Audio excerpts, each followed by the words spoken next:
Well, welcome back, everybody. We're glad you're here for lesson 6 in Exodus. Yeah, we've come a long way, baby. I mean, we've been on a journey, and one of the ways we thought it might be helpful for you to start this week is to actually look back and at the entire plot. And so, if you flip back to page 14 at the bottom, you'll see tracing the plot of the entire book. And so you'll see there that we have divided into the book into 3 sections, and we've just finished section 1, chapters 1 through 18. And so that the theme of that section was God delivering his people. And so now in today's lesson, we're getting into chapters 19 through 24, which is really that middle part where God is defining his people.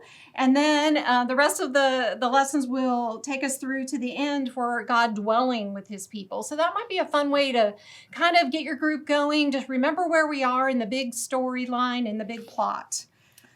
So as we jump into this section, we're going to get into, some of the epic storyline kind of slows down a little bit, and we kind of get into laws and eventually into tabernacle stuff. And so these lessons will be a little bit different, but it'll be kind of different to pull some different things out of it. So what we did in this section was not just the normal kind of section boxes that have setting and characters, but also, and I thought it was really, really helpful when we kind of got into chapters 21 to 23, to kind of let people pull out what is the main theme of each of the areas or categories of instruction. And so we have from slaves and servants to personal injuries to property rights to Sabbath to feasts.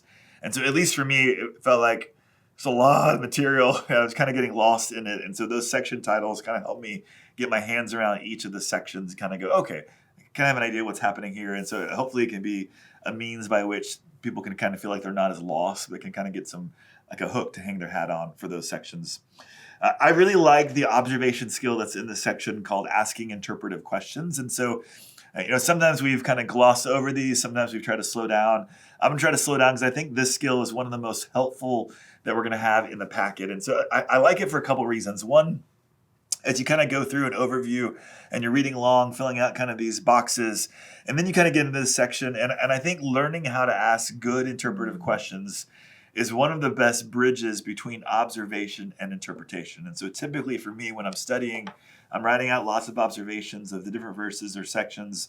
But then I kind of hit a stage where what I typically try to do is try to generate as many questions as I have about the passage. And what it really helps me do is kind of go a lot deeper than what I just saw at first pass when I was just kind of observing. And so clearly and typically we kind of ask, well, who's there? What is it we see? Why is it there? How, kind of the who, what, why questions kind of help give you some categories or buckets of the kinds of questions you can ask. And so I like this also kind of not just as a bridge between observation and interpretation, but I like it also as a discipline before I look at the interpretive questions that are in the packet. Because sometimes for me, those questions can end up locking me into some things that I might have even gone deeper, or I might have seen more if I didn't see the set of questions that come on the next pages. And so one of the things I would encourage you guys to do as you're studying, even as leaders, is simply to kind of create those questions, generate your own questions even before you get to the questions that are in the packet. Because it doesn't, that way you're not so limited by what some of the work that's already been done.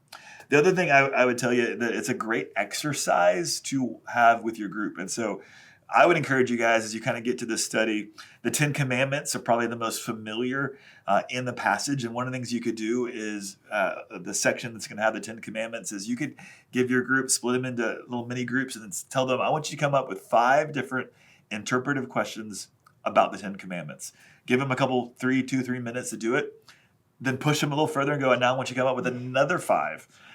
And if you haven't completely frustrated them after they've done that, come up with another 5, all right? Because one of the things that's really helpful to do is to show them you can go so much deeper by just learning how to ask some good questions. And honestly, your ability to generate questions can even go even past and be better than you may think it can be. So you want to push them a little bit to do that. The last thing I would just say to you guys as leaders is primarily your task as a Bible study leader is a facilitator of the discovery of your people's in the text. And so your best ability is not to answer questions, but is to ask good questions. And so even as a leader, developing the skill of asking interpretive questions and generating your own is probably actually, I think, one of the best skills to be kind of the best muscle to be developing and building, even as you're leading or as you're trying to find who could be a great leader for the next semester in the group. Yeah. All right, as we turn over to the interpretation section, then we have a box here that kind of describes sort of the big theme of this whole section. So fill us in on covenant. Yeah, so here in Exodus, we're going to see kind of the classic Mosaic covenant passage. We're going to see the ratification of a covenant between Moses or between God and the people of Israel. But what is a covenant? And so typically it's a biblical word and people kind of freak out. All a covenant is a biblical example of an agreement between parties. Typically, our agreements between parties today, culturally, we sign them with a signature, or it's our credit cards agreeing that we're going to pay for something, or it's a handshake. That there's different ways that we seal agreements, and we're going to see a biblical kind of agreement sealed in a biblical kind of way here in Exodus. But every agreement in our culture, or even in the biblical culture or biblical text, has a set of parameters. There's always parties to an agreement. There's always terms to the agreement. There's promises in an agreement. And then lastly, there's a duration to an agreement. Throughout the Old Testament, we see four main covenants: the Abrahamic, the Mosaic, the Davidic, and the New Covenant. And so in Exodus, we're looking at the Mosaic covenant that's coming on the heels of the Abrahamic covenant. And it's coming before we get to later on passages in our Old Testament about the Davidic and eventually the New. And so here in the background blurb, what we're kind of doing is showing you there's two main kinds of covenants in the ancient Near East. They kind of had a framework. They would have had an understanding. So by the time we get to Exodus in this section, Israel would have understood the kind of covenant they were entering into, with some specifics that we're going to talk through in terms of terms and the parties themselves. But this is a familiar kind of concept. Just like if you saw a contract with a signature, you would understand what that is. That's how we frame our agreements, and that's how we seal our agreements. Yeah.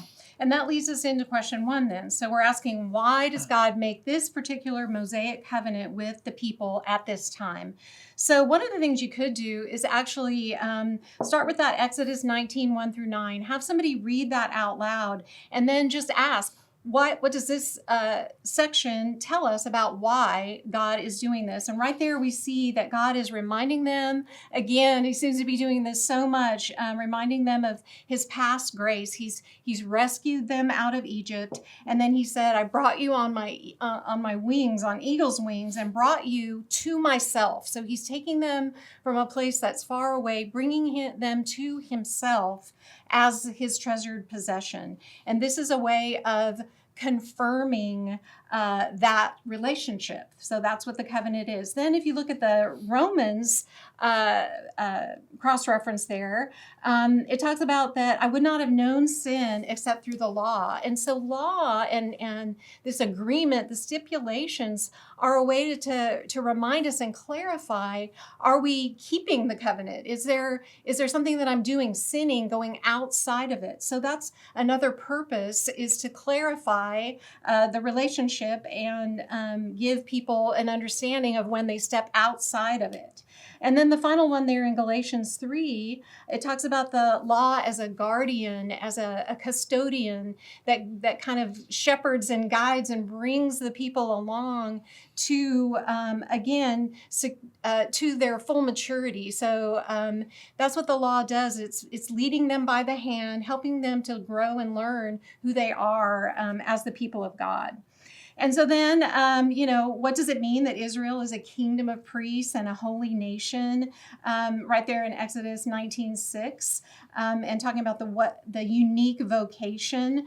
So the priestly role is an interesting concept throughout the Old Testament. And basically, a priest is a mediator between God and the people, someone in between. And there's two kind of views that the priest or the mediator takes. One is bringing the people to God, and one is bringing God to the people.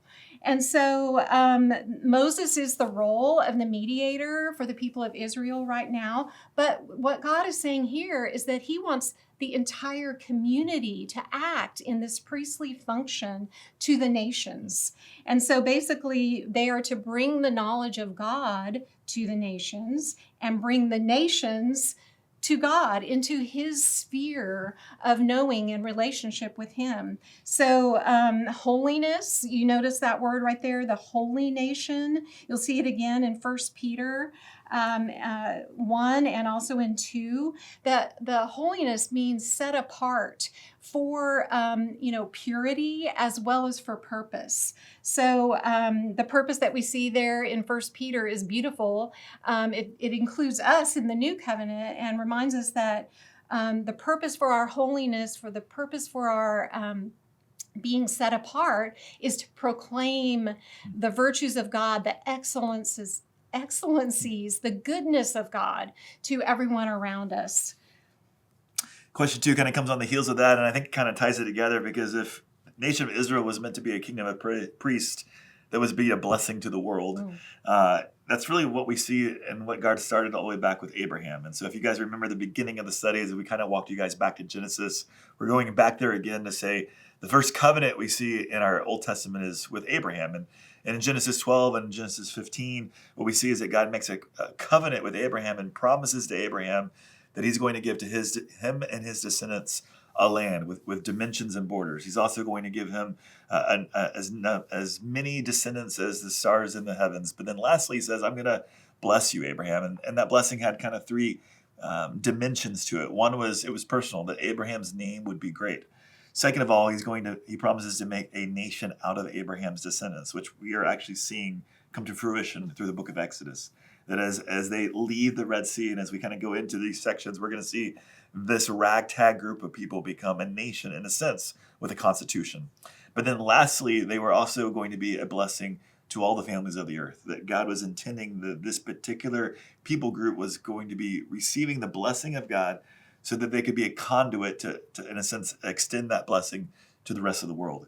And so we're going to see a series of covenants that are building here. But again, those purposes that we're going to see here in Exodus that Carolyn was walking us through so greatly started with Abraham back in Genesis. And so in Genesis, he gives that covenant that is unconditional, that God is promising to Abraham, I'm going to do this no matter how you perform.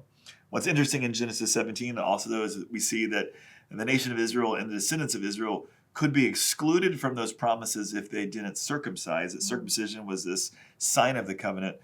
But if you think about the history that Israel just walked through, they had 400 years of slavery, and it would have been easy for any of those in that generation to say, what about those promises you gave to Abraham? You said you were going to put us on a land. You said we were going to have peace, that we were going to have the blessing of God. We haven't had any of that, so what's going on? And so what we get is God rescues them out of Egypt, out of slavery, and now brings them into the wilderness to receive the law. He's not just forming them as a nation, but he's also forming them as his people, because what he's going to do is begin to reform them and transform them to represent him, to be the blessing that he wants them to be. As we kind of think about the Mosaic covenant coming on the heels of the Abrahamic covenant, the question is, how do those covenants relate to one another? Galatians 3 is a really, really helpful cross-reference that says that the covenant that came after the original one, the promises that came later, don't invalidate the first one. So the Mosaic covenant is not replacing or invalidating the Abrahamic covenant. It's coming alongside and fitting on in a way that's consecutive and moving it forward. Particularly what the Mosaic covenant is going to do is expand and really focus in on the land promises of the Abrahamic covenant. And so much of what we're going to see as we walk through the rest of the next few books is Israel getting into the promised land, then receiving the promised land. And as they obey, they're going to be on the land. And as they disobey God, they're going to be tossed off the land. So the land becomes central, the central piece of the Abrahamic covenant here in the Mosaic. And the second thing that really occurs here is anytime before the Mosaic covenant, the people of Israel had no means to guarantee their inclusion and experience in these covenant blessings until this time. So the law isn't just clarifying what God expects, but the law, the Mosaic covenant here, is providing them a means to inclusion so that they can experience these covenant blessings in their lifetime. So as he gives them all these expectations, and as they say, we will do these things, we'll perform these things, when they obey, God says, I will bless you in line with these covenant promises that I've extended to you. And when you disobey, I'll remove these covenant promises and you'll be cursed. So obedience will bring blessing, disobedience will bring cursing. And that's part of what the Mosaic covenant is going to do, is it comes alongside of the Abrahamic covenant. Right. And so then that takes us then to actually getting into the covenant itself in questions 3 and 4. So depending on what you actually did in your observation time, you can think about how you might want to do and talk about question 3. So it's the first part is really talking about the preamble before we get into the actual 10 words, the Decalogue, the 10 Commandments as they're known. And so we ask here, what is the importance of the preamble in verse 2 there in chapter 20? Really, basically, what this part in section is a following the structure of a royal treaty that a king would make either with another king or with a people group. And so in the preamble, he's identifying himself. And right there in 2, it says, I, Yahweh, the Lord your God, I am the one, I am your God. So he's self-identifying as the primary person in the covenant. And so the preamble identifies who is the primary driver of the covenant. And then it also adds in what's called a historical prologue. So in that very next phrase where he says, I am the one who brought you out of Egypt, out of slavery, it's reminding the people of the king's gracious acts toward them. Why, in a sense, he's trustworthy to say yes to. And so then what follows is the 10 simplified stipulations of the covenant, sort of the condensed version, if you will. And what we thought about looking up this Matthew 22 reference, so when Jesus was asked, what is the most important commandment? So he's trying to be tricked by some of the Pharisees. And he basically says to love the Lord your God with all your heart, mind, soul, and strength, and to love your neighbor as yourself. And that is a really amazing way to actually group the 10 commandments. So if you haven't spent a whole lot of time maybe in the observation talking about the 10 commandments, that might be another thing to do here. How can we group these commandments under these 2 headings of loving God and loving people? It's pretty simple how it's done. And then you could actually, if you want to go deeper and talk about what, especially in the love God, what are those actually mean? What does it mean to have no other gods before God? What does it mean to create idols and graven images?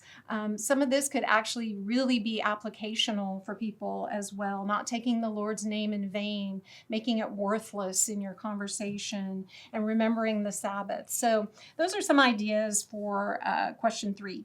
But question 4 kind of then moves us into these next few chapters and into the 52 more instructions, and it can feel a little overwhelming, kind of all that's happening here. And so kind of what are we supposed to grab from here, and how does question 4 kind of get us into that? Yeah, so question 4 really kind of shows you there that these next instructions, if you will, Torah actually means instruction. And so they are really more of the how to apply through legal wisdom if someone breaks one of the 10 commandments. So they're more for the judges to assist them in adjudicating cases. Basically, they are case law. And so what's interesting about them in a way is that they actually show the value that God has for the whole life of the community. The 10 Commandments did that as well, but this really fleshes it out. And so, if you did spend time looking at them more specifically, thinking about all the different relationships, so personal, familial, societal, what God is doing in these case studies, if you will, the case laws, is elevating the weakest party, usually, making sure that no one is being oppressed or taken advantage of, and they are very probably antithetical to some of the other laws, and especially to the type of rulership that they had been experiencing in Egypt. So one of the things I thought about was that God is about holistic holiness. Every aspect of life can, and as we see in this, all these details come under the rubric of God's rulership and love. Question 5 then kind of asks, what is the significance of chapter 24 and the actual ratification of the covenant? And so in many ways, I think chapters 20 all the way through 23 are spelling out what they're going to agree upon. And in chapter 24, they are, in a sense, signing the agreement. It's been said in some ways that this is kind of their Declaration of Independence, their Bill of Rights, and these pieces. And I think that fits because this is laying out how they're going to relate to their king, and it's relaying how they're going to relate to one another within this new nation that's emerged out of Egypt. And so it ends up being a bit of a constitution for them as a nation. But there's some particular pieces out of the ceremony that I think are significant to capture in chapter 24. A few of those things are first that there's an altar that's going to be represented, and then there's 12 pillars that are represented. The altar is going to represent God in the agreement, and the pillars are going to represent the 12 tribes of the nation of Israel in the agreement. And so we've had all the terms and the expectations laid out. We have representation in chapter 24 of both God and the nation of Israel. And then in a sense of what they're going to do is sign. They're going to protest, or they're going to attest to their commitment to honor these requirements. And then they're going to sign, in a sense, with blood through this in a way in which animals are sacrificed. And that blood is going to be put both on the altar and upon the 12 pillars of the nation of Israel to show holistic commitment amongst the whole nation to this. What's really interesting in Exodus 24, especially if you compare it to Genesis 15, is we have a covenant ceremony in Genesis 15, and we have a covenant ceremony here in Exodus 24. We have two different covenants, but they're both signed in different ways. In both cases, we have animals that are, in a sense, split in half or sacrificed. And since there's blood or there's death that's ensued, to show there's a seriousness of the commitment being made. But there's a profound difference in Genesis 15 with Abraham's covenant and here in Exodus 24 with the Mosaic covenant. Particularly, we see in Genesis 15 as a covenant is made with Abraham that God actually puts Abraham asleep. He's having a dream and he's put asleep, and he does not walk through the split halves of the animals. In a sense, he is not taking upon himself a commitment to a covenant. Only God takes it upon himself in Genesis 15. And so one of the things that's really important in Genesis 15 is that God is taking upon himself the full commitment and the full responsibility to fulfill the covenant in Genesis 8:15 to Abraham, meaning it's an unconditional covenant. That humanity and their performance is not going to determine whether God will ultimately fulfill those promises. God is saying, I'm going to fulfill it no matter what you do. Very different in Exodus 24, in which the nation of Israel is saying, we shall, versus Genesis 15, God is saying, I will. And so here we're going to see as both God and the nation of Israel represented as they say, we will do all these things. They are committing themselves in what we refer to as a conditional covenant. They are taking upon themselves responsibilities that they have to fulfill in order to find the blessing that the covenant provides, which is why we see, again, we'll say it over and over again, that when the nation of Israel obeys, they're going to be blessed. When they disobey, they're going to be cursed. So the blood that's in the covenant is not, in the ceremony, is not just about the seriousness, but is also foreshadowing what's going to come later. And so we quote here in Matthew chapter 26, in which Jesus, foreshadowing, in a sense, his own blood that's going to be shed, that's going to inaugurate another covenant that we refer to as the new covenant. In Galatians chapter 3, we highlight that, in a sense, Jesus' blood, his death, is going to be the fulfillment of the curse of the Mosaic covenant. And ultimately kind of pulling that together to kind of show that even in the covenant that's going to come, even a covenant that's going to fix the issues that were present within the nation of Israel. And so we're going to see the Old Testament unfold with a people that had a constitution that they couldn't fulfill. And that God will say to them ultimately that it wasn't a problem with the law, but it was a problem within their heart, that they didn't have the desire or the ability to actually fulfill this law. And so it would have been crushing. It would have been clarifying to what God wanted, but they wouldn't have had the ability or even the desire to fulfill it. And so they're going to fail. And so the new covenant that's going to come is going to bring about means and empowerment and forgiveness that was not present necessarily in the Mosaic covenant. Yeah. Well, and so that begs the bonus question. Should believers today follow all aspects of the Mosaic covenant or just some? Yeah, so there's a guy that some will say looks a little bit like me down in Houston named Joel Osteen, and he's many that will espouse what we would call a health and wealth gospel. The idea is that if you walk with Jesus, if you honor Jesus, if you pray enough, if you give enough of your money, then life will go well and God will bless you. Much of that health and wealth prosperity gospel is built on the understanding that the idea of the Mosaic law is continuing. The same principle that if I obey God, then he'll bless me, or if I disobey God, he'll curse me. that same kind of line of thought is continuing for many of the health and wealth people as we get in the New Testament. What we would try to show you in Romans chapter 10, verse 4, Paul says Christ is the end of the law. What the writer of Hebrews says in Hebrews chapter 8, verses 7 and 13 is that the new covenant is going to make the old covenant or the Mosaic covenant obsolete and done away with. That same principle that obedience leads to blessing and disobedience leads to cursing is not operational in the same kind of way today as it was in the Old Testament. One of the things that we kind of will see in some other spaces is people will talk about the Mosaic law. It had a civic law, it had a ceremonial law, and it had a moral law. Many will argue that the civic and ceremonial has clearly passed, but what about the moral law? And so what we would say is many of the Ten Commandments show up in the New Testament. We see them repeated by Jesus. So there seems to be some element of continuity as we go from the Old Testament to New Testament. But that same idea of obedience bringing blessing always isn't carried over in the same way. In fact, one of the things that we see is that the Mosaic law, this external set of rules and standards with this elaborate case law that was external, is done away with. And what we see with the new covenant is that God's going to take that law and he's going to write it upon our hearts. That as the Spirit comes and he indwells the believer, it becomes in an ongoing, increasingly, hopefully true, new desire within us to obey and walk with God.